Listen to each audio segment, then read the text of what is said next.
Interesting. So a couple of questions on those early customers. Right. You said some who were using it and some not even using it at all. How did you know which feedback to weigh more heavily as you were building?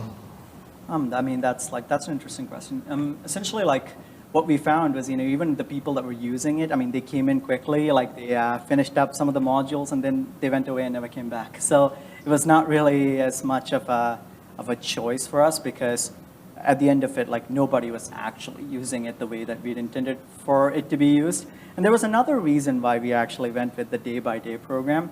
One, it made it easier for the customer. And second, it was also easy for us to like create content and put it up, because we were like doing it every day, right? Like we could not come up with like the entire outline and create all the content and upload it. So we essentially hacked the system, and it worked for many different reasons, essentially. Yeah. And how did you decide which features to focus on? I mentioned early there was the red button, and then there's the content. And how did you know there was a conscious decision to focus on these features, or was it more of a just put features out there and see the feedback?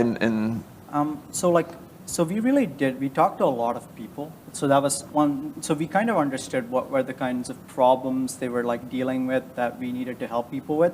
But to us, like even now, like a lot of our features, we actually brainstorm, we bring it out, we put it out, and we test it with people, rather than kind of waiting for like problems to come up and then we kind of react. So we've been proactive that way.